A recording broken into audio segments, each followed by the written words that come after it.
Hello, this is Lady Boulay, and I hope you're having a wonderful day. Thank you for your support. Thank you for subscribing to the channel. Thank you for your comments, and thank you for your thumbs up. Thank you for all you do to support the channel. And yes, we are commanded to love one another, whether we want to or not, or whether we agree with each other or not. Okay, so today a Black American woman comes for a Jamaican woman. I had shown this video before of this Jamaican woman giving unsolicited advice to Black Americans. But that video has since gone viral and Black Americans are stitching the video. And in today's video, the Black woman basically put this Jamaican woman in her place. And I want to emphasize to anybody listening that Black Americans speak truth to power in the country that our ancestors built, and some people say from scratch, and also the country where we continue to contribute with our gifts and talents and innovations. We are not visitors to America. We don't have a visa that's going to expire at a certain period of time. We don't have to go and register or check in with anybody. We are citizens of the United States of America and have been here since the inception of this country. And we don't need any advice from somebody who fled their homeland to come here to make a better way of life for themselves. So I'm going to let y'all listen to this Black American woman read this Jamaican woman. And this is one Jamaican woman. This is not all Jamaicans, because many Jamaican people come here and work and mind their business and want to get along with people the way you should when you come to somebody else's country. But it's people like this woman who need to be put in their place. So y'all take a listen. Let's talk about this narrative that keeps circulating because it says more about insecurity than truth. A Jamaican woman went viral on TikTok saying Black Americans complain too much, claiming we need to stop talking about what the white man is doing to hold us down. She also referenced that Jamaicans come to America with nothing, work hard, and succeed while Black Americans supposedly stay stuck. It's the same old tired, familiar argument, however. Black Americans today are not some failed group sitting around doing nothing. We are doctors, lawyers, business owners, homeowners, landowners, creatives, and professionals across every industry. That's present-day reality. So when people frame success as something immigrants have despite Black Americans, it's a false comparison built on stereotypes, not facts. Black Americans have always been outspoken. We challenge systems, we question power, and we speak up when something isn't right. And it's worth asking, is that what really bothers people? Because a lot of this criticism doesn't sound like analysis, it sounds like resentment. Are Black Americans being labeled complainers simply because we refuse to stay silent? When you look at it closely, many people who leave their home countries didn't challenge power there. They didn't organize. They didn't protest. They didn't confront corruption or inequality head on. They left, which is their right, but leaving is not the same as fighting. So when they arrive here and see Black Americans speaking boldly, demanding accountability, and refusing to be quiet, is that being misunderstood as weakness when it's actually courage? And let's be clear, Black Americans speaking up is not optional. If our ancestors had stayed silent, there would be no civil rights protections, no expanded access to education, no workplace rights, and no legal framework that allows immigrants from Jamaica, Africa, and elsewhere to come here and thrive. Silence didn't create opportunity. Pressure did. Protest did. Refusal did. So yes, Black Americans will continue to talk about what needs to be discussed. We will continue to critique systems while succeeding within them.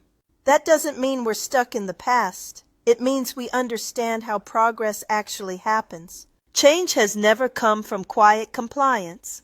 It has always come from people who were willing to be called too loud or complainers. And that's something we're not going to apologize for. And it's also interesting, so many immigrants will claim that Black Americans are lazy. Yet you see us working in the very same spaces they occupy, the medical field, IT, business ownership, and even running the establishments they frequent. We're there, grinding, contributing, building, and still the narrative defaults to lazy. That tells you something. No matter how much of the truth is staring someone in the face, some people will always choose to focus on the negative. Recognition, context, and nuance don't matter if it doesn't fit the story they want to tell. And let me ask this, where is your fight for Jamaica? When did you raise your voice, organize, or speak out against the poverty and injustice in your own country?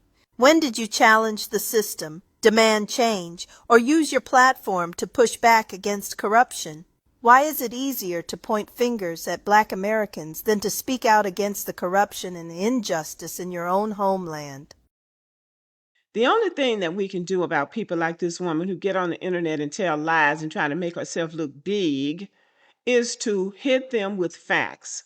And this lady in the video did a very good job of hitting her back with facts.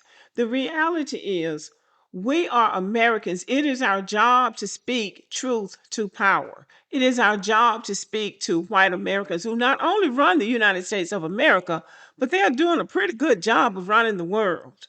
And they do a lot of things that we don't think are right. And so it is our job to speak to them about it because we have been here with them from the beginning.